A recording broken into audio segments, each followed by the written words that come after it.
Oh, good evening, everyone, and welcome to another edition of Tuesday Night Live, joined by a cast of thousands. Pretty much the band is all back together, and Donkey's thrown in there for good measure. Apologies for missing the weekend wrap. We had, I had a technology failure, which I managed to fix. So here we are. We're going to incorporate a little bit of the rap show tonight. And joining me is the usuals. Peter, how you going, Pete? Good, mate. How you going? Hi, all. Very good. Macca, how you doing, mate?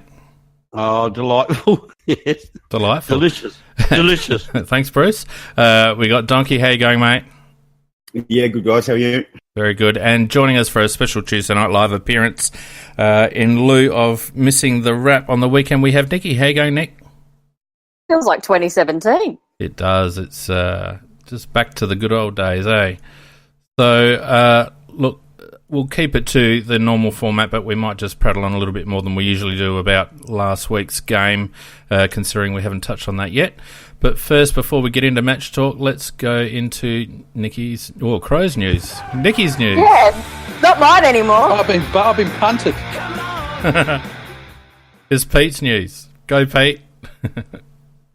No, that's right, Nikki. You go. Be like old No, times. I've been at training. Look, not a lot of news around.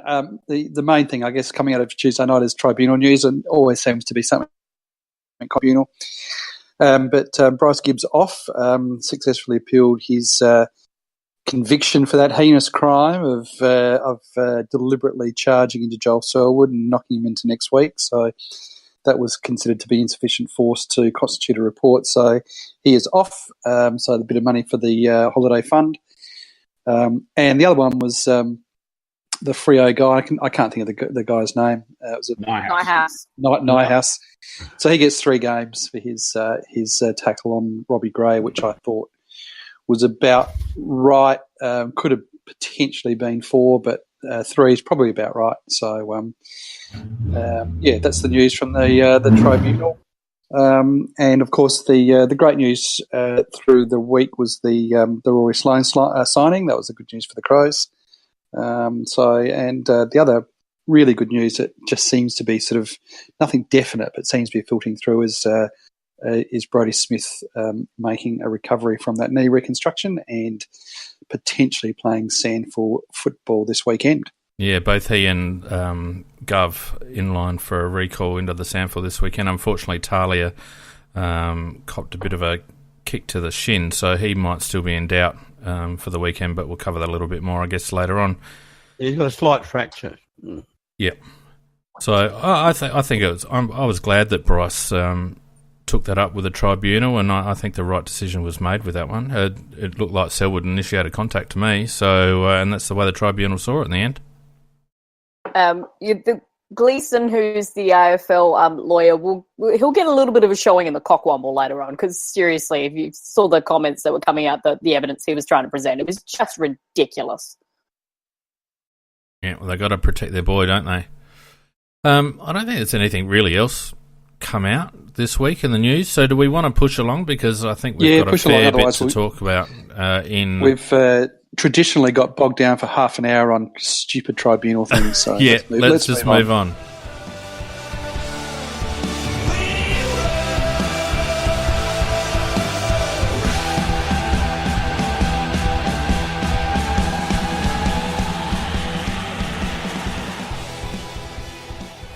The only other thing I'll mention, and it's probably a cockwomble, but Sam McClure getting tidied up by Campbell Brown on Talking Footy last night. That was fantastic. I don't know whether any of you guys saw that. It was pretty good. He said that they were talking about reporting in the stories and that, and Campbell Brown said to Sam McClure, "Not like you, just make stories up." And Sam McClure said, "Take that back," and he wouldn't. And he just, and then about a couple of minutes later, when there was silence, he said, "And I won't take anything back." Yeah. I never take anything back. I never take anything back. Yeah. The best part about it, Macca, was as soon as Campbell Brown said something like, I don't make stuff up, you could hear some people, obviously behind the camera, just pissed themselves laughing. Yeah, just sniggering. He got no support, did he? But There's been something very interesting that's come out of that I've seen on Big Footy today, and I've actually had a bit of a look around as well. Because Araman on Big Footy actually pointed out that when Campbell Brown first joined and they do all the introductions, they used to say award-winning journalist to Sam McClure. And Campbell Brown's response was, what award? And they've never done it since, apparently. And on his byline, he talks about winning the Clinton Gribus Award from the Australian Football Media Association in 2015. Except some other bloke from Fox Footy won it in 2015. He didn't win it in 2014. He didn't win it in 2016. And he sure as shit didn't win it in 2017. Yeah. It's like, so he's putting this on his byline. He's full of shit. He's possibly lying about that. Anyway, everybody's letting him get away with that. Anyway, let's let him get away with it for now, because we might actually instigate a segment later on in the season or next year's cast entitled "Take That Back." But in the meantime, let's talk about the Crows' fantastic win against Geelong on the weekend. What a fantastic return to form. Again, it's a bit hard to pick the Crows at the moment. Adelaide getting up 16-16 to 14-13. Thanks, Donkey. You'll have your moment in the sun. So, yeah, what's that? A margin of 15 points in the end. A really rousing victory by the Crows. Now, pardon me, normally we would just kick onto a bit of analysis, but I just want to point out a couple of head-to-head stats as we normally would do on Sunday night. The main one was not so much the tackle numbers, which were fairly even, but the tackles inside 50. Just phenomenal. I think we had something like 22 or 23 to half-time, which is just unheard of, certainly this season for the Adelaide Crows. And I think, given that we got absolutely towed up in clearances, 54 to 27, and inside 50s were even, it's fair to say that despite losing contested ball or losing clearance stats quite substantially, and I think as I just click over, I think we lost contested ball as well, or it was fairly even. No, we lost contested ball by 17 as well.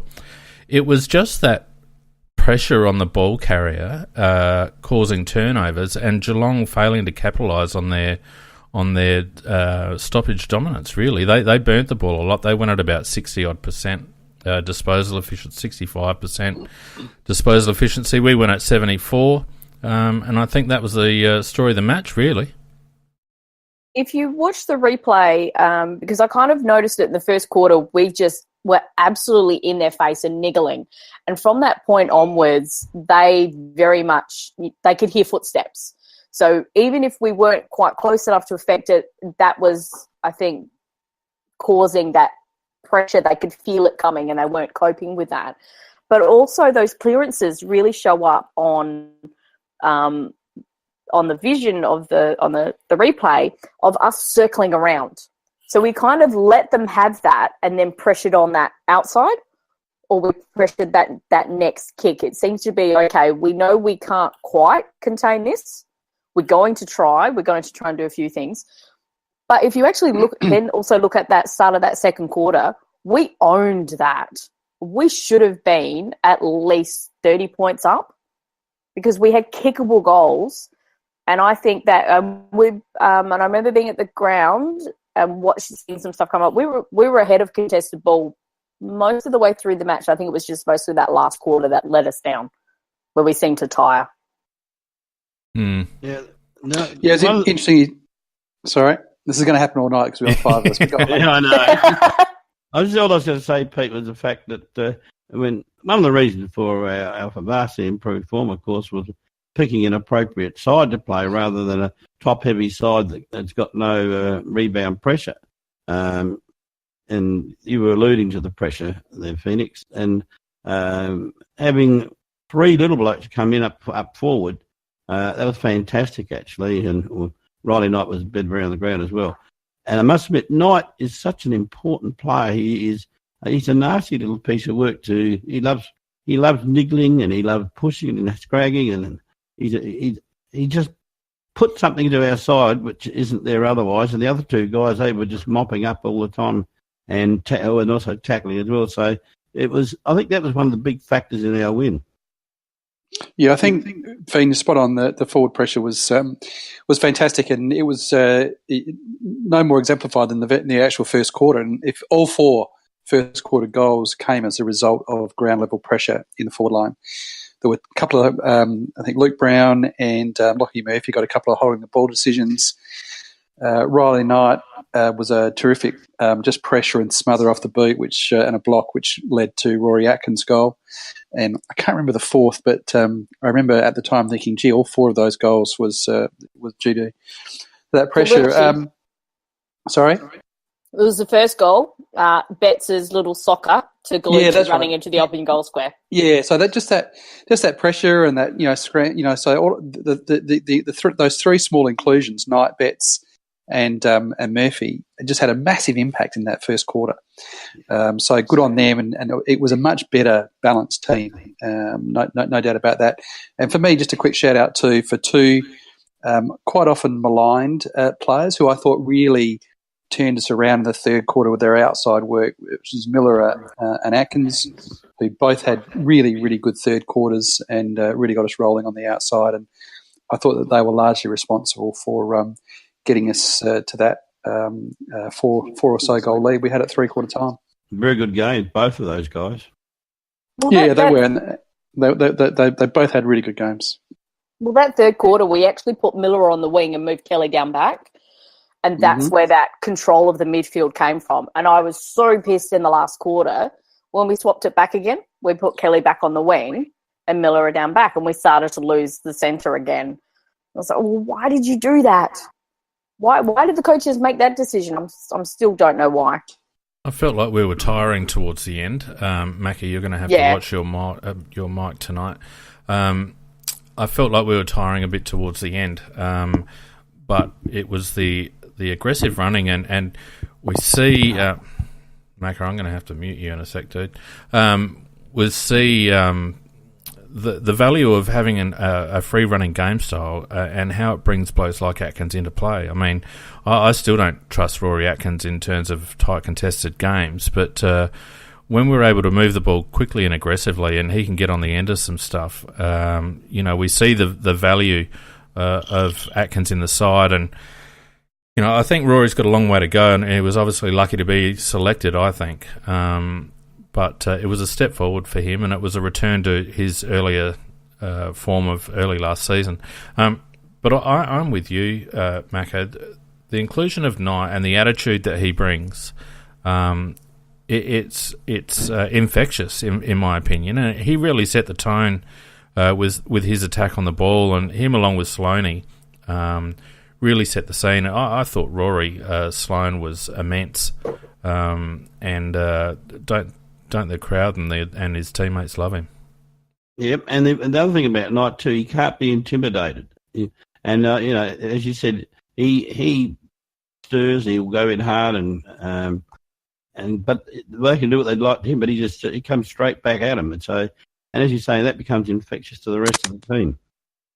As soon as I saw Knight was selected, I just thought, yep, there's no way we're losing this. I mean, he has a beeline for Selwood after he eye gouged him last year, and he runs with him really well. He's such a great, effective tagger that's not too close. And I did notice that we were double teaming and blocking when he couldn't quite go with him. There was always somebody else in Selwood's face as that next option. But he can then actually be quite proactive with the ball, which makes him very quite effective in that midfield. I'll tell you what's interesting too is we're talking about Knight, and I'm sure that people have similar positive views on Lockie Murphy's inclusion as well. And yet when you look at the stats, Riley Knight had 14 touches at 57%, and Lockie Murphy had 13 at 54%. Murphy 6 effective disposals, Knight 8 effective disposals. And it just goes to show, and you throw in Eddie Betts there who had 10 effective disposals, it just goes to show that there is value in players that just bring pressure. Not everyone has to get 30 stats. And I know we joked sometimes in the past about, the what did Noble used to call it? Non-statistical roles and all the rest of it. But, I mean, I felt that Knight played a real non-statistical role, and it was pivotal. And I don't think you talked about Betts there. I don't think Phoenix, you can actually discount that control he brings as a small forward in teaching those other small forwards of where to be. And you could see that at the ground, that all of a sudden Gallucci was now in the right spots. And we talked about it last week, that for him and Paholke just being those natural midfielders that are forward, they don't quite know where to go. But he was in the perfect spots every time. And that was often Betts's little instructions, and same with Murphy. But interestingly, you actually get the interview with Rory Laird. I think it's on Fox Footy after the game, and he said, yeah, we love him. He just runs all day. He sometimes runs to the wrong spots, but he just keeps running. So he still hasn't quite got the patterns down yet, but just that continual run and pressure, as you just said, Phoenix. But I think Eddie being there, because Gooch has looked a little lost, and now we get Eddie back, and how well did our small forwards go? Magoo, your time in the sun, my friend. Oh, thank you. Come on, our mate. eternal optimist. What was your thoughts? And that was Donkey Magoo's thoughts on the game. Now. No, go on, mate. You deserve it. No, look, Blind Freddy could have seen this coming from a mile off. Look, I've got a few really good takeaways from the game. One is we've talked about the smaller players and how they got sort of, around 10 to 15 sort of disposals each. But I think it's actually the swarm of them that makes them effective. It's Betts plus Gallucci plus Murph and plus a Knight. That doesn't matter if there's only one of them around the place at a particular point in time. They're all there. They're still putting that sort of pressure on. And the fact that there's four of them just creates that cauldron sort of effect. And I think that's really important that we play a lot of them, which kind of leads me into, do we start playing three tall forwards, or we go back to only playing the two and having more of the Mosquito fleet locking that ball down there? Because I just think that was something that really stuck out like the proverbials. The other thing I thought too was this was the first game that I saw that real aggression from the Crows over the whole park that I've probably seen since round 2 against Richmond. I think if you guys sort of cast your mind back to that game, it was a real aggressive game, a lot of big hits, very physical all over the place, and we're all there to back each other up. And I haven't seen that commitment for the other guys in the tricolours for a long time. So it was really good to see. And when Tex floored 2E, you could tell that it was just on like Donkey Kong. So I was that were the things that I was really impressed with. But the other thing I've noticed is, over the last 3 weeks since we've reset the mechanism and did all those things, we're just starting to piece together more and more of our good footy and our old play. And you can just see different phases coming back and being pulled back together. And there's a long way to go.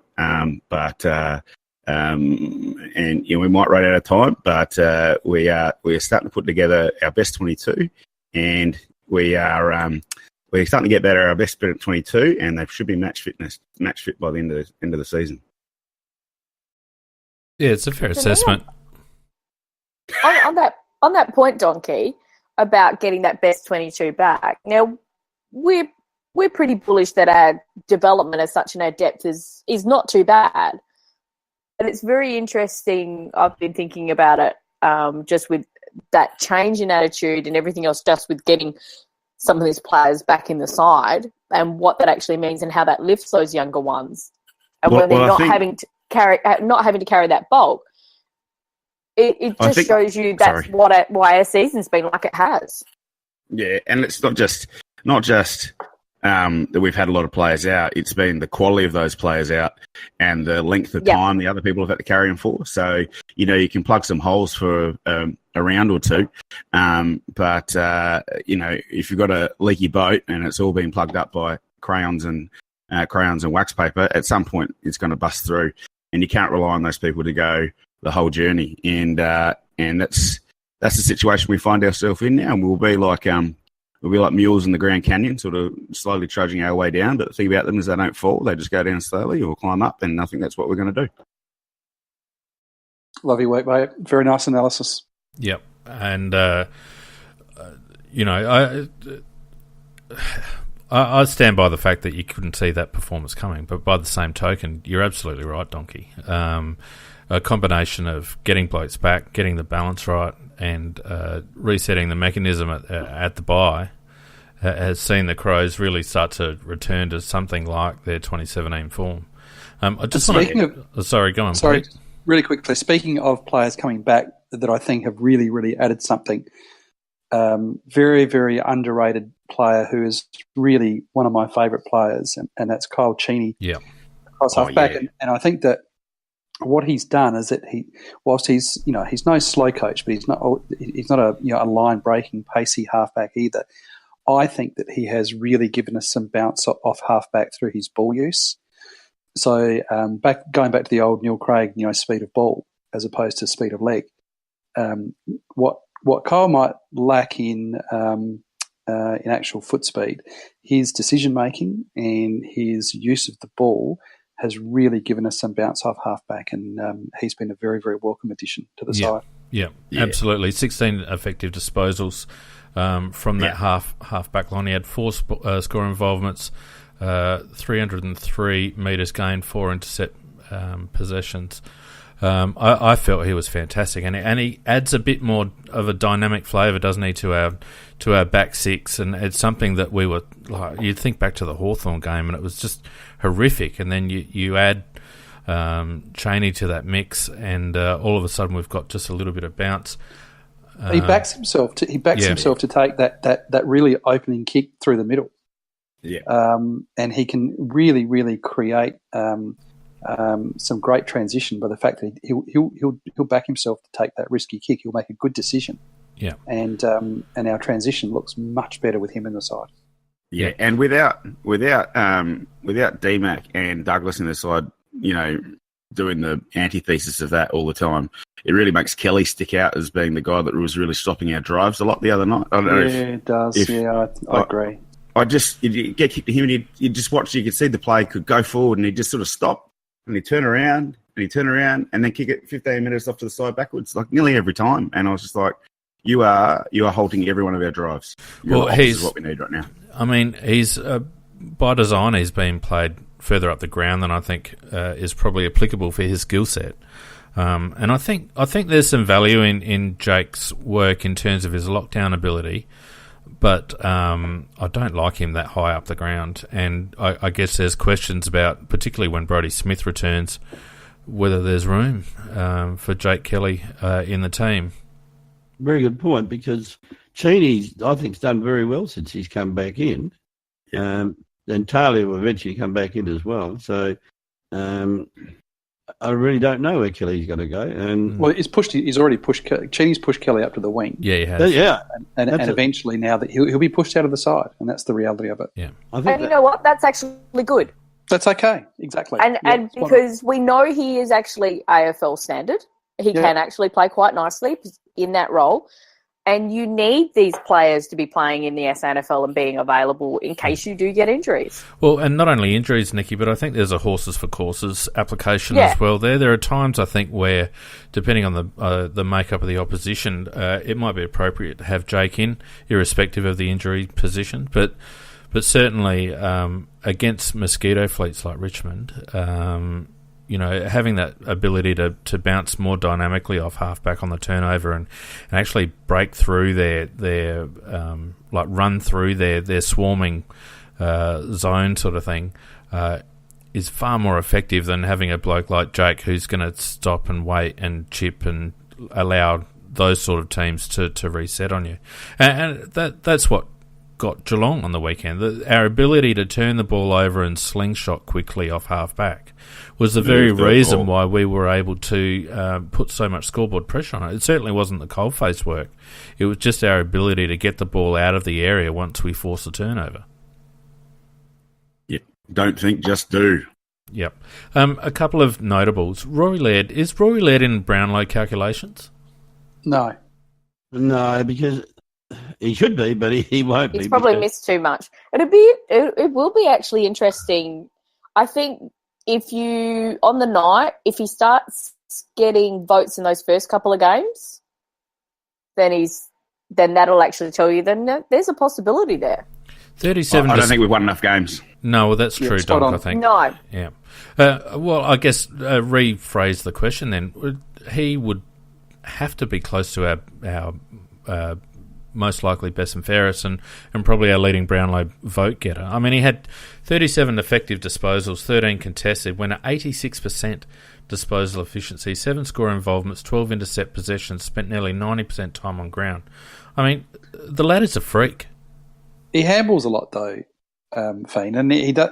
Like he gets it, and so his disposal percentage will be knocked on by the fact that he does a lot of quick, sharp handball. So that's always that adds to his disposal efficiency. He's very proactive though, Pete. He's not. Yeah. I'm not having a go at him. I know that he's royalty. I'm not having a go at him. I love him. Royalty. You're talking about winning a Brownlow medal. I just don't think he has. Like he can have 40 possessions. And you see him a lot, but a lot of it is just distributing the ball across halfback, sort of almost sideways in a way. There's not a lot of, and when he does go forward, it's usually that looping kind of kick to a contest. Do you know what I'm saying? Yeah. The only thing that I would add to that, sorry, Mackie, I'll give you a crack in a sec. The only thing I would add to that, Pete, is that he does put himself in very good positions. So absolutely. His work, he's a high quality player. His work when the ball's coming in. Is almost more valuable than his work on the way out. He does distribute the ball by hand, usually 2-1. But I'll tell you what, when we're running and we give him options, he's quite creative by hand. But I just like where he puts himself when the ball's coming in. Sorry, Macca, go on. No, I wasn't going to say anything. I don't know. Maybe it was Donkey. No. Well, I'd say he's a terrific player, and I reckon he'll smash the gold jacket. I mean, there's no one that's going to get near him for the best and fairest. Yeah, he'll smash that. The only thing I was going to say is the. Oh, sorry, mate. Go on. The only thing I was going to say was I don't know that there's a runaway winner with the Brownlow this year. So he might have actually just clocked up enough little scrappy votes in some bad games to get him up. I just don't know that it's not going to be a 40 vote win this year. I don't think nobody's taken away with it. So that could be an advantage for Lairdy. More like about 25 this year, you think, wouldn't you? Yeah, at max. So probably only one or two comments further on this game, and then we may look forward. One is I felt Alex Keith was really good. He obviously was on their second best forward.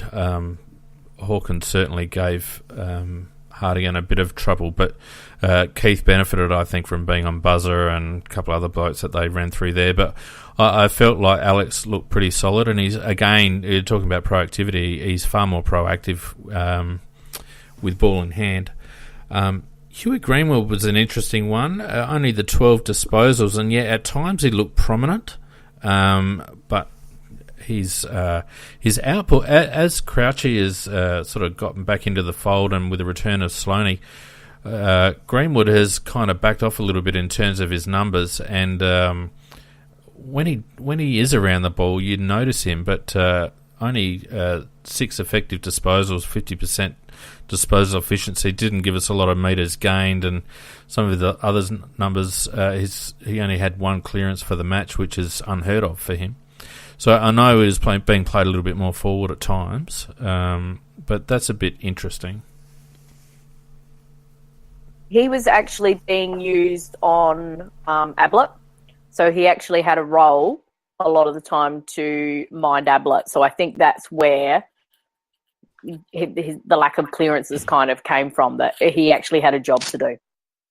Just on Ablett, do you think he had anything to Geelong side, or do you think that he messed their mix-up? Personally, I think they should be playing him up forward. I don't think... Yeah. I mean, extending that conversation, you look at their 4 of their 5 key midfielders, Dangerfield, Ablett, Selwood, Kelly and Duncan. All bar Duncan, who didn't have as much of the pill, went at under 65%, or Ablett went at 68%, but the other two, Dangerfield went at 60% disposal, Selwood at 62%, and Kelly at 62% as well. They're all effective players. They all got brilliant numbers in terms of their disposal numbers and their involvement in the game. You know, Ablett with 8 clearances, or 10 clearances, I should say, Macca. But not necessarily effective and constructive. And you just wonder whether there's too many cooks in that midfield at the moment. That's my whole point, because I reckon one of their very best midfielders is Duncan. And he's sort of being squeezed out at the moment. I think Duncan benefits from being the third stringer a bit. Correct. I think if you wanted to make him the main man, and I'll stop hogging the conversation a sec, if you wanted to make Duncan the main man, I think he'd struggle. I don't think he's got too many tricks, but I think he's good enough that when he's third man up, he can get some good numbers and hurt you a bit. I think what also Duncan, where he comes in being effective and his difference with those other three, is that he actually is willing to defend. Ablett is not willing to defend. Danger will do it only when they're close enough and it looks like he might have a chance of getting the ball. Otherwise, we know he doesn't actually really try. And Selwood does, but Duncan is the one who was really applying that secondary pressure when they needed to.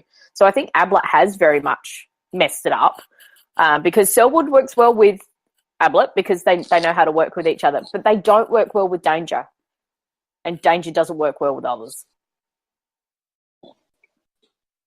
Yeah, I wonder whether Scott had the thought that when he brought Ablett down that he'd be playing him up forward, and Ablett's rocked up and gone, no, I'm not going to do that. I don't know. They all had big numbers on ground too. Dangerfield was on the ground for 88% of the game, Ablett for 80, Selwood for 77, Kelly for 87, Duncan for 88. They're big numbers for midfielders. So if you'd have looked at the stats, if you looked just purely at the stats, if you look at the team stats with all the clearances, the centre clearances, if you look at their kingpins and all of their stats, and people didn't tell you the score, what would you have said? You would have said Geelong won by 5 goals. Oh, probably 10. Probably 10. Particularly on those clearance numbers. Those clearance numbers are astonishing. Mm. I can't recall us getting towed up like that in the clearances, let alone getting towed up like that and winning a game. So, do you reckon it was strategy? Well, Nicky, you think so, don't you? You think it was a strategy to circle the contest? Yeah. I must admit it wasn't evident to me at the time. But then the clearance disparity, I guess, wasn't evident to me watching it either, apart from a couple of periods of play where they did seem to get effective clearances. But it didn't seem to be having a big impact on the game overall, despite the heavy disparity in numbers. So, well, I think that's really important what you just said about effective clearances. So if they're running it out with ease every time and linking up into easy chains, then it's easy to pull it apart and go, we're getting dominated there. But if they're just getting, the one handball away from the stoppage and then not really the next level, then you probably don't need to put those clamps down. And maybe not necessarily a strategy going into the game, but once we realised that the ball wasn't getting out of there, we've adjusted, which would actually really excite me more that we adjusted during the game to an advantage. And it was Jacobs, that adjustment. And it was frustrating me watching it at the game. And then afterwards, watching the replay and then realising, oh, hang on, this is actually smart, because what he's doing is he's getting his hand on the ball. Instead of tapping it out like we've seen him been doing really nicely the past couple of weeks, he's tapping it pretty much straight down at his feet, which makes it a much more contested and in close game, which means you can pressure in better. So that was a change-up. He was doing a bit further out earlier on, and that's when they were starting to get that bit of a spread. And that's that little change-up that happened that you pointed out, Donkey. So it was really interesting. A very interesting observation, Nicky, because Source towed him up at centre or at the ruck contests, and you're dead set right. He was dropping it at his feet 90% of the time. So your observation may well be spot on that we were quite happy to let them go in and burrow and get the ball, and it was the outlet that we were putting pressure on. To be honest with you, I'd probably have to go and watch the game again because it's something that I guess I wasn't looking for, and it's a good watch feed. Just a bit of trivia. I think Donkey deserves a little bit of credit. He came up with a lovely little line there that both Kellys killed us. So anyway, look. You had to be there. You had to be there on the couch to see for that one, I think. Yeah. It looked good written down. The timing was there. Yeah. It was perfect. Yeah. Except for the delivery. Look, anyway, I don't think there's anything much more to say on that.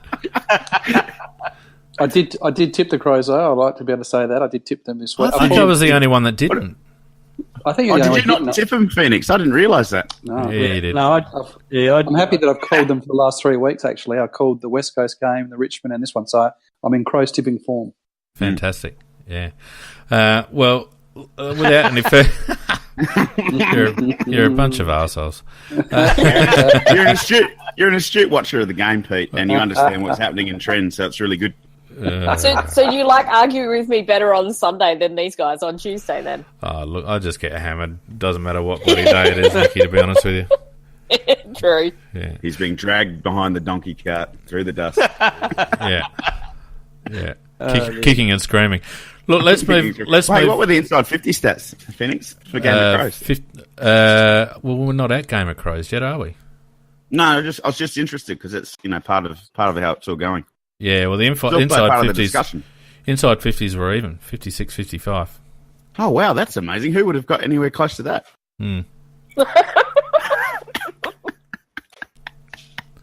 There's a lot of value in being humble in victory, Donkey. Yeah. Tell your story walking out. Yeah. I'm having computer trouble again. We're going to have to go. No, anyway, let's move forward to the Brisbane game because it's proving to be a very, very interesting game next Saturday evening. Brisbane in really good nick at the moment, and whilst this might have been a pencil-in job a month ago, despite our form, it's really not that now. Wouldn't you agree?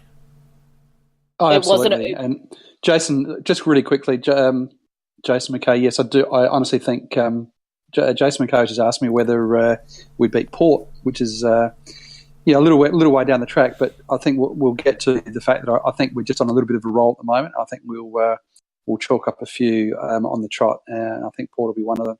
But as for this week, I think this will be a very, very good game. I think, and PJ Crows made the very pertinent point a little while ago that we need to see this team away from home. And the Gabba is not an easy trip at the very best of times. But I do just think that we're getting ourselves rolling a little bit. And most importantly, I think we're seeing a little bit of match fitness. I think, Veen, you're quite right saying that we were flagging a little bit on Saturday. Saturday. Don't forget we've got a number of guys who are still just trying to get themselves match fit. So I think another game under the belt that we had last Thursday, we get a nice 9-day. Don't forget we had back-to-back 6-day breaks for that game as well. So we get a nice 9-day break going up to the Gabba. It is a 7 o'clock game. I think I am looking forward at the weather. It's going to be a fairly cool night, so there's going to be no issues with sort of warm temperatures up there. So I think that we're, provided we bring that same pressure. But I watched Brisbane play against Hawthorn. I had a look at most of that match, and they were impressive. And Cam Rayner, if he's not one of the most impressive young players going around at the moment, then I don't know much. He is amazing, and what he gives that team, just in terms of spiritual leadership for a young bloke in his first year, is quite amazing. And he has, he's not one of these entitled Victorians that sort of get drafted into state and then just sort of sits there on his thumb and whinges and wants to go home. He is putting that team on his shoulders, and he has bought in, and they are a very, very tight-knit bunch. And it won't be this year, of course. It may not even be next year, but that playing group will play finals. There is absolutely no question about that. Yeah, they are a very good side. Rayner is a young Dustin Martin in the making. He absolutely is, yep. he plays a very similar style, and he's got the same attitude when he's playing. He's got that little bit of arrogance about his play, and he's going to be a match winner. It's that buy-in. You can see it. You can just see it. It's that buy-in that he's got with that club. He is a very, very team orientated, and he obviously loves being there. And he's bringing a lot of energy, and they all are. You know, they bring a lot of energy, a lot of spirit to that side. You got to credit Fagan for that. I mean, he's clearly been the catalyst. And you know, feather in his cap that he's managed to beat his old team twice. I mean. You know, Clarkson. I don't reckon Clarkson would like that being outsmarted twice by a lowly ranked team by the protege. Well, I saw a tweet through the week saying Hawthorn 0, Luke Hodge 2, and I thought that was a good one because you just know that Luke Hodge is one of the greatest winners going around. It's quite amazing that he's left Hawthorn and they can't now win a game against him. So yeah, well, I think there's a little bit in that too, Pete. Like, I've always thought that one of the things that are holding us back for a long time was where our guys that should be the senior leaders of our club, like the Douglas and the K-types, just weren't up to it. You know, they're just not. They're not those people. Whereas you bring in a blue chip leader like Hodge and just how it lifts and elevates the younger blokes around him.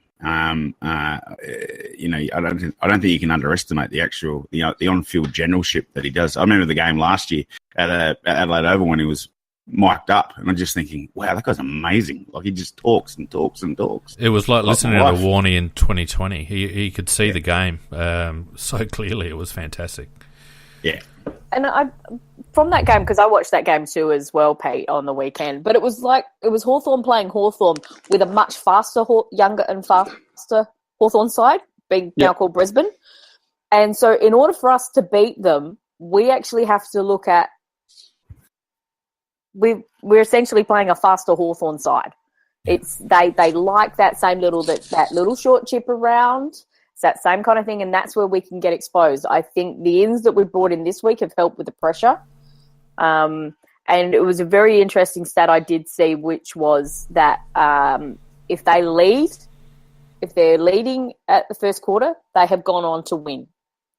Every game they've lost this year, they've actually lost the first quarter. So it's really imperative we get off to a really good start up there. Yeah, I mean, their stats show that they enjoy the uncontested possession and they like to chip it around a little bit. Exactly as you say, Nicky, like Hawthorn, they like to use foot skills to get through zones and to move the ball forward. They don't tend to bomb terribly much, and so we are going to have to apply a similar level of frontal pressure. Just watch your mic there, Pete. A similar level of frontal pressure that we did against Geelong. And look, to me, and I know I'm the CrowCast pessimist here, but this is a real 50-50 game for mine. Yep. No, I think it's going to be a very hard game to win, and it won't be one without playing our best. But I certainly believe it. I reckon it's a 60-40, 60 our way, 40 theirs. Yeah, as PJ says on the chat, you know, they're not going to beat themselves. We've actually got to go up there and beat them. It's not just going to happen. And as Macca also says, we're going to have to play our very, very best, and we're going to have to go up there with a plan. And I do just think though that we've got you know, players back, but it's not just about players back. It's having players back now with a few games under their belt. Yeah, you know, 1 or 2 games under their belt. That's the key thing. So once you start, and the whole problem with, you know, having such a pile of injuries is that you not only got to get them back, but you've got to get a number of them back to be able to, you know, reconstruct your systems, because you know, just getting 1 or 2, you need a number of them back, and then you need, you know, probably 2 or 3 games to actually get them back match fit. And so it's a long, arduous process, and I think, you know, we may just end up being a week or 2 late, unfortunately. But, you know, you never know, hopefully. But I think that I suspect now we might get on a little bit of a roll, and I think that we'll have enough in the tank to beat Brisbane. Now, so there's a couple of selection issues. Obviously, we've got the situation with Tex. Do people think that it's just going to be like for like with, say, a Fogarty, or are we going to try something different? No, I think they'll leave Fogarty now. Personally, what I'd like to see is I'd like to see Talia come back in if he's fit, and just to move Alex Keith up forward. I think that would. Alex Keith played all of his junior football as a forward. He played very, very important minutes in that very, very important tournament, the AFLX competition, as a forward, kicked goals, got a premiership for us. So that's how I would like to see it resolved. I'd be quite happy if they just bring Talia in and then just keep Keith in as the extra tall to cover for Tex. And if Talia doesn't come in, as it seems probably most likely. Well, he's only got a broken leg. Yeah, it's only broken. Only a flesh wound. Yeah, and seriously, it is Talia. He's but a scratch. I thought he was back. Sorry. No, he copped a shin knock and he's got a slight crack in the fibula, Pete. So they're saying he's going to have to tick a few boxes to get back in this week. So aren't they saying McGovern's back though? In the McGovern's twos. a test, but the thing is, twos are playing at Centrals. Do you want him back playing at Centrals, or would you rather him play on a much nicer ground like Brisbane? And Pikey loves Gov. Yeah, I'll bring Gov straight back in. Yeah, if he's fit, he'll play, particularly with Tex out. Yeah, no love for Fogarty at all then? No. I really did like the way Fog played, though, the SANFL on the weekend, though, Pete. He did play very well there. Oh, I'm sure he would. And look, he's a very talented player, and no question about that. But he is not fit enough to be playing AFL football. He's been given 7 or 8 or 9 or however many games it is this year, and I think that's great. They need to do that for his development. Pete, I'm going to have to chop you off, mate, because your microphone the cable is feeding back quite severely. There comes. Hang on, how's that better? Yeah. So there comes a point in time we've got to say, right, he's just not fit enough to be playing AFL football. And I'm sure he did perform well in the SNFL. No doubt. He's a very talented young man. But now's not the time. He doesn't get enough of it. He doesn't. No, he's not fit right. enough. He's just not fit enough. And so I hope that they find a way of resolving the absence of Tex without resorting to giving Fogarty any more games.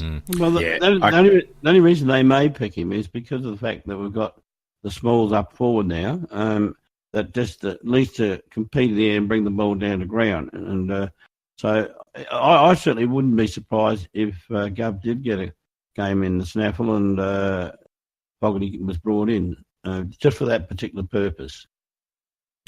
Yeah, I don't know. I reckon if Gov's fit, he plays. In terms of our run home, if you're looking at finals, this is almost the most key match. This and the Canberra game with GWS is a key match. I mean, to continue our momentum, we need to win this game. So I would imagine Gov comes in if he's past fit. But I'm with you. Otherwise, Pete, certainly not Fogarty. The other one. Would they be looking, do you think, at Gibson coming in for Kelly? Nah. It would be possible because one thing that he can play the position and he can run all day as well. So Beams has been tearing up the bloody joint over the last few weeks, and they've got pretty good midfield all round, really. And I just wonder whether they might want to just sit on either Beams or Zorko with Gibson. Wouldn't Knight do that, given the fact he did it for Seld? Yeah. Well, he may do. But whether we think that we got enough out of Kelly on that wing, or whether we feel like that was an area where Brisbane might try and work through Kelly's position. I don't know. I personally, as vanilla as Gibson is, I'd probably have if the thought is that we need to play Kelly on the wing, there are better players to play that role, and I think Gibson is better in that position than Jake is. I think you raised a very good point, because I think that if I had to just choose him for that one position, I'd definitely go your way. Yeah. I just think that we're going to back in our ball movement, keep the ball moving and run And I just think that it's actually going to be about what we do with it rather than trying to restrict those guys too much. And we like the fact that Kelly is an attacking stopper and actually can hit people with the target with his foot, whereas only backwards, Donkey. Did I say Kelly? Well, I meant to say Knight. Knight can actually hit someone with a foot, and Gibson kicks the ball with a wobbly donkey leg. So, you'd be better off backing Newfiend out there than Gibbo with the foot by foot, I reckon. So that's a big call. Oh, mate, he is. I literally close my eyes and pray every time he gets the ball and goes for a kick. Horrible. I don't know, Pete. What do you reckon? Oh, I think we'll get across the line up there. I'd tell you what, I reckon Brisbane, one by 1 to 40 at $2.80 is a pretty good bet. But I would certainly tip us. I think we've just got enough firepower back now. Certainly enough running power in the middle, and I just think that we're on a little.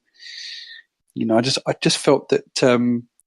To kick over 100, I mean, the game against West Coast, we just sort of fell in on that last quarter effort. I just felt like Saturday night was the first real 4-quarter effort we'd had for a while. And, to score over 100 points, kick out 17 or 18 goals, however much it was, against quality opposition, just says to me that we might just be righting the ship and that we might just be starting to get enough Ks in the legs of key players to and I think that, and they've been on a high for almost a month. They're only still a very young team, as talented as they are. I think we've got enough to get them up there. Nikki? I think it is very much like you, Phoenix, a 50-50 game. If we bring the effort and the intensity that we did against Geelong, then yes, I would say us. But I'm also mindful of the fact that they play very like Hawthorn, and Hawthorn still are a bit of our nemesis. So this one, I'm going to have to wait for selection to see those changes. You can't come on this show on a Tuesday night and sit on the fence. We all make selections without the benefit of selection. So come on, take a position. I have rated Brisbane all year, haven't I? Yep. So I will actually, as much as I hate it, I'll go for Brisbane. Oh, Donkey, how do you feel about that, mate? Well, I might need a second to process this, guys. And well, while he's processing that, Macca, what do you reckon? Look, I think the Crows will win. And as PJ said, we have to win the game, not just rely on being better. We have to play the game out and play 100%. But if we do play it at 100%, I think we'll probably win it by somewhere between 20 and 25 points, in that range. All right, Dunk, collected yourself? Go Crows! Good stuff. That's Little Magoo. Yeah, that's the little ass, as we call him. So, who's your favourite player, mate? Is it Teddy? You say it? No. Nice. It's Teddy Walker. I think he just swore, but he actually didn't say Teddy. All right, bedtime. Bloody school holidays. Oh, that's quality. Look, Nikki, I understand what you're saying. My only real concern... I love that start. I understand what you're saying, but... my only real concern is that you're completely wrong. Look, this is actually... I'm actually more worried about this game than I was about the Brisbane game for a lot of reasons. And one is I just think that... this is a Brisbane game. You mean the Geelong game? Yeah, sorry, more than the Geelong game. And, sorry, I've got a lot happening in the background here, which isn't normal. I'm more concerned about this than the Geelong game, and it's because I think Brisbane play a less planned attacking style, sort of just taking the game on type of game. And I don't know, I think they bring unknown factors to the way they're going to do some stuff. What I do think, though, is if we manage to grab the game by the scruff of the throat really early on, then we can choke them out pretty quickly, and that'll put them to bed. So I would love to see us come out really, really hard and choke them to death. Use our big bodies, crunch them, do all that sort of stuff. Really, really put the sword in early. Because I think if we give them a sniff, I think we're in a lot of trouble. So in saying that, I'm going to back the Crows in by about 35 points because I think we're going to put the foot down early.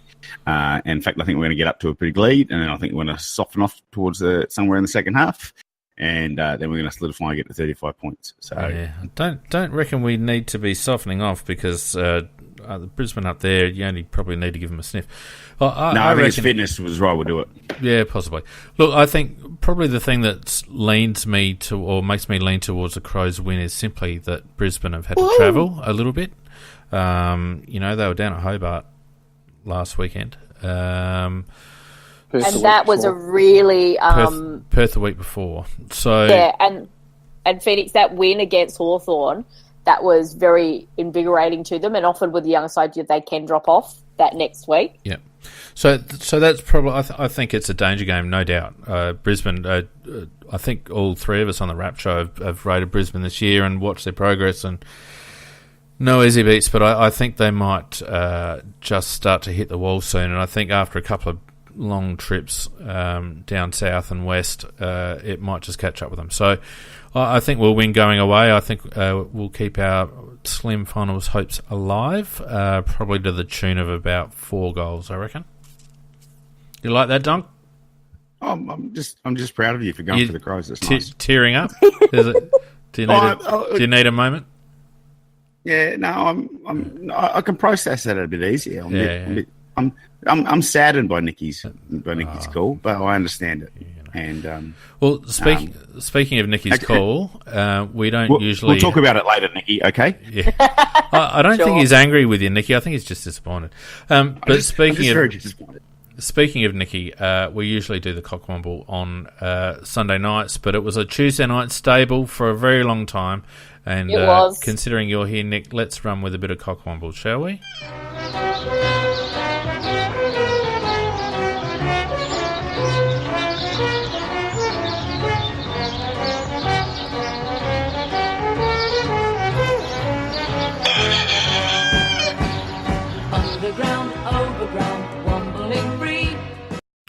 Go for it. See, people on Tuesday night, they've been missing the best song ever. So I think first off, we have to give a Cockwomble nomination to Port and Fremantle because I don't know what that was, but it wasn't a game of football. It was horrific. Oh, it was it just 12 to 15 at half time or something? Yeah, that's right. But I think they were inspired by the St Kilda Carlton game, and they thought we can actually beat that in terms of crap. Oh my God. And then the commentators just trying to talk it up and talk up players, and Ebert kicking like completely 35 metres away from the goal when he's 3 minutes out in front. So, yep. So they definitely get a nomination for that one. The other fun one I think has to be Damien Hardwick. Mr. Suki Suki Lala, who after getting beaten by GWS in what was a really great game of football, and there were a couple of frees paid to his team that were clear-cut, will be used in future to show how a free kick for raising your arms in a tackle to instigate the high should be paid as holding the ball. Castagna in the last quarter, who looked at the player and deliberately raised his arms up, and then the umpire got sucked in by it, but it was absolute classic. For Hardwick to then come out afterwards in the press conference and go, I think we have to do some more ducking practice at training. Well, for starters, what do you mean more? And actually, I'm supporting you there, Nicky. Hardwick's my nomination. That was horrific. Press conference. That was horrendous.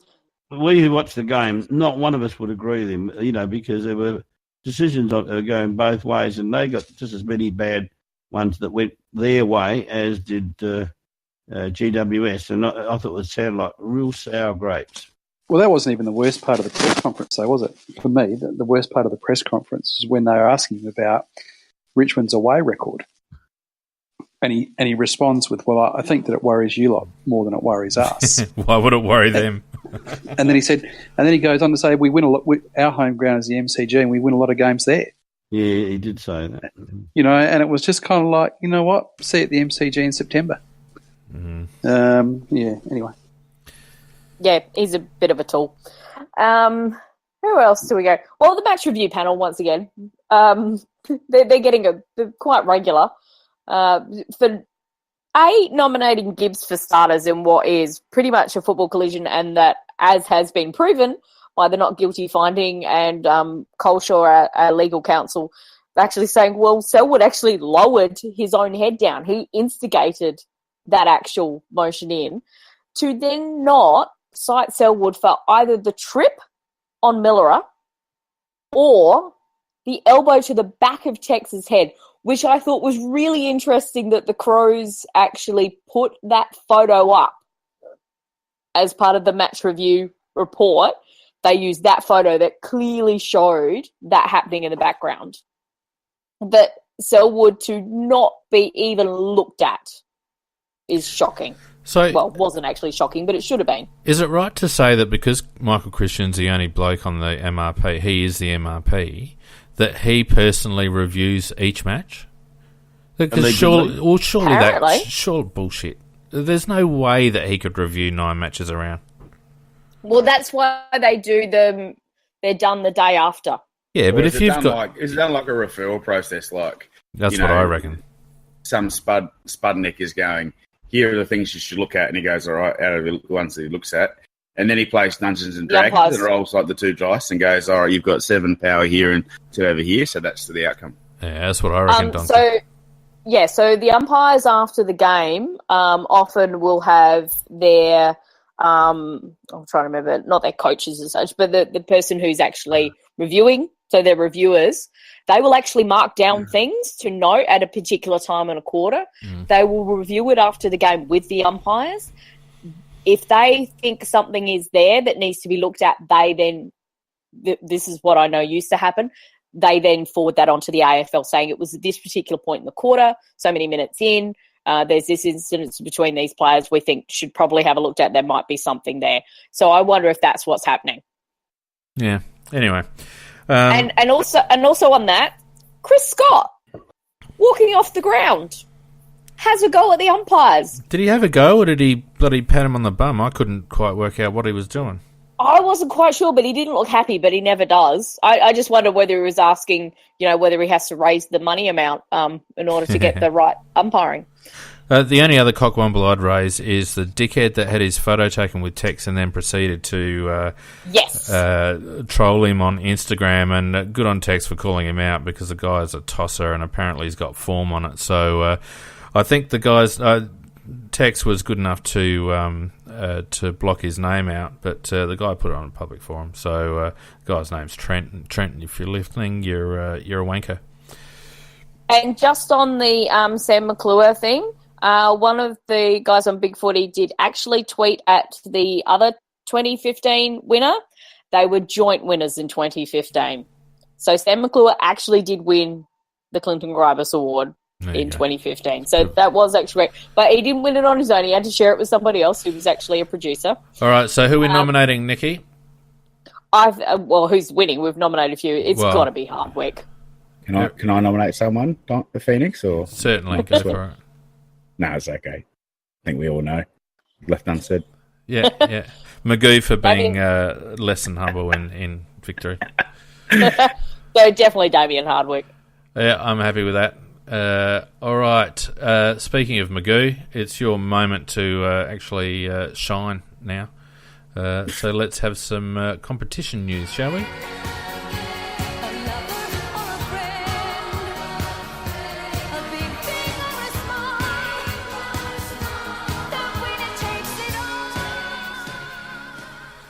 A lot of you guys don't know, but that's actually a song that wakes me up every morning. That's my alarm clock song to get me going. It's fantastic. So the Donkeys Dreamboats again over the weekend in the Dream Team Sports Deck competition got pants by number 9 DIY Brain Surgery. Monkey Slappers Joel went down to One Win Wonders in Coriolis. Newbie Kimber got 2,300, which was a massive score, and just over Peanut, the Winter March, who both those guys are going okay. Actually, no, Newbie Kimber sucks, just like the rest of us. Shuey is still no good, and you just wish you could play him every week. Mick Spuds, Art That Spuddy, are in 8th spot. Finger Licking Good, which is obviously the Colonel, also, aka Sanders. He's got 23.92, which is good enough to knock off second place Dylan FCC. Azza is no good at this either. He's on 2091. So Peter, who's not the Peter on the cast because he doesn't want to play with us, is at 24.39. The other Peter, who's still not the Peter on the cast, is also because he doesn't want to play with us. He went down to habanero hot sauce. Big Crows Bangers get a big award this week actually. So Shuey, who's useless and hasn't touched his team since round 1, actually beat Big Crows Bangers by 400 points and only came in on 1,350. So that's fantastic. That's you are looking. You're primed to pick up Lukosius at the end of the year, mate. Well, I'm tanking for Rankin. That's what I'm doing. I don't think either me or Shuey has actually looked at our teams for quite some time, to be honest with you. Yeah, well, Shuey's not a real person. I just made him up so we could fit over in there. But so ladder is Wheat, which is again Peter. He's on 56 points, number 1. Dylan FCC in 2nd. Winter March, which is Peanut, in 3rd. Corey Alt is in 4th. And then we'll do a final show next week when we go into the finals. Very good. How's the tips looking? The tips are looking like people selected sides every week and came up with the results. And I'll just wait for the page to load. And now it's asking me to log in. Should have already had it there, mate. Well, I did. Anyway, my computer dies every 3 weeks. So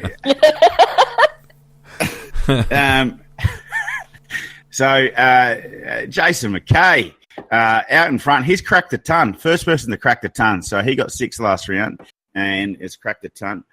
Simon Moyle in number 2. So it's good to see that the chat is well represented at the top of this board. He's on 98. So still the stalking horse coming home pretty strong. Cellar Dwellers Michael in 6 as well for the week, coming in at 97. And Dominic at 96.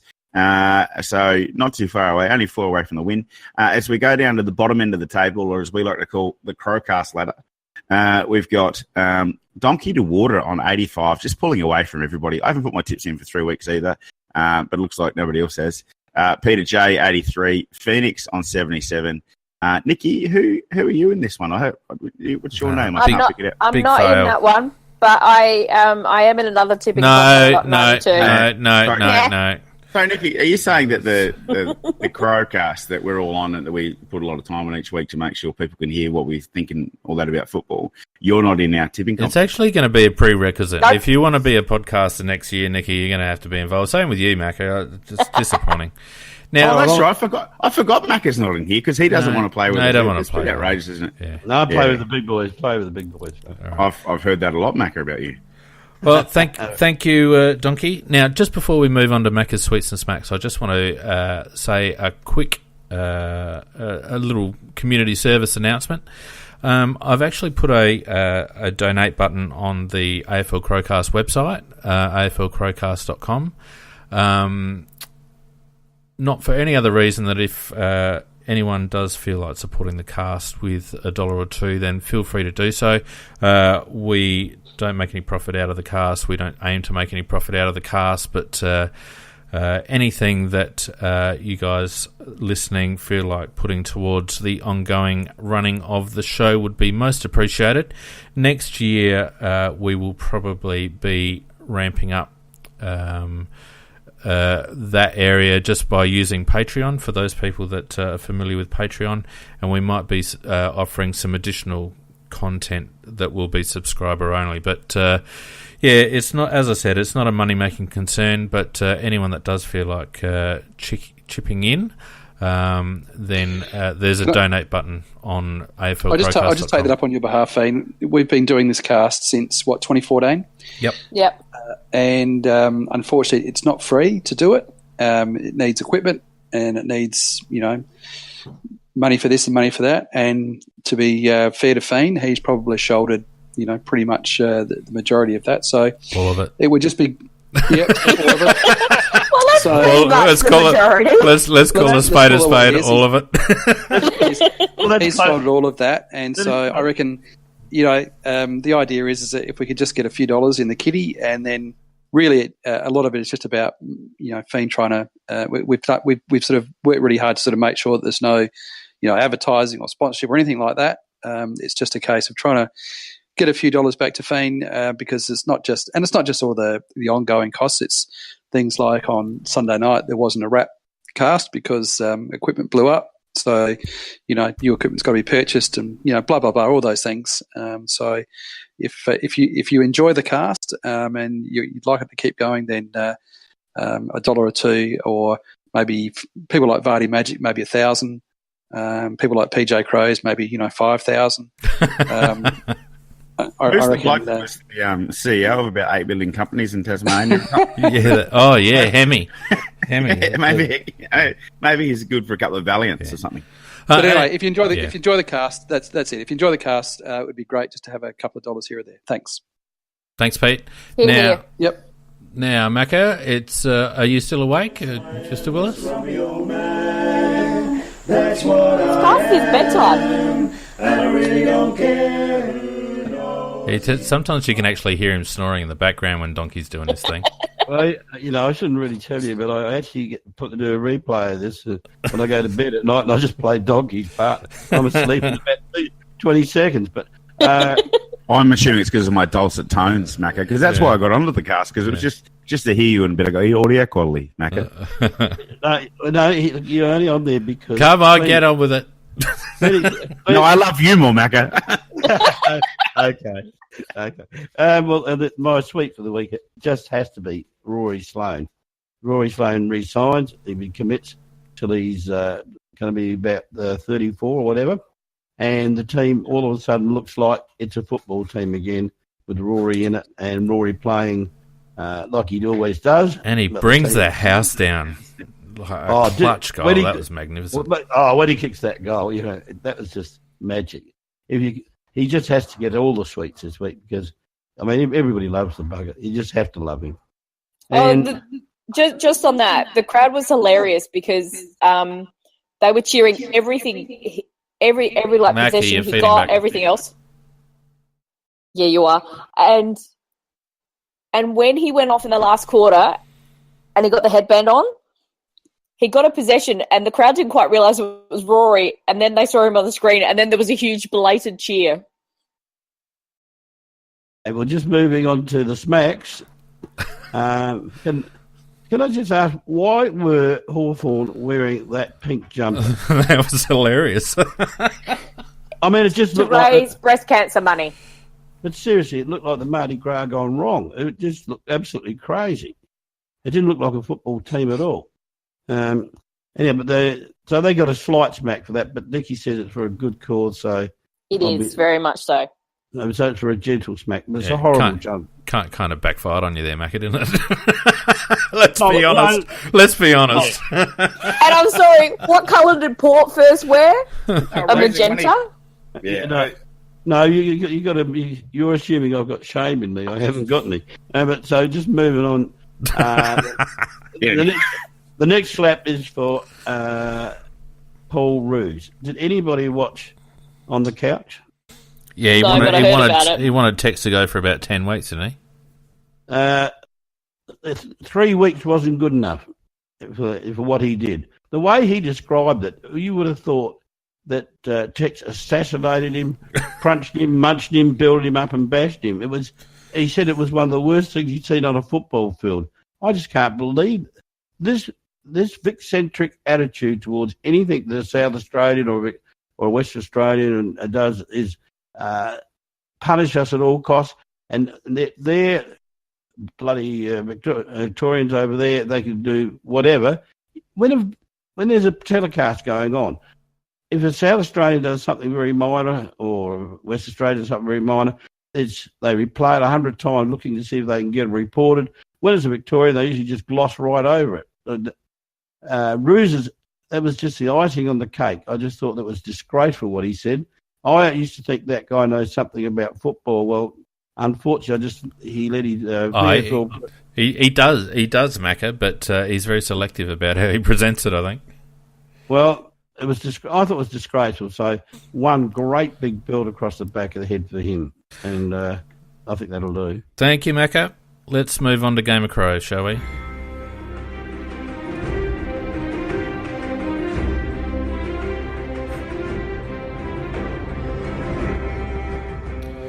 And as we've laboured the point, I didn't have a computer over the weekend, so I couldn't finish the table.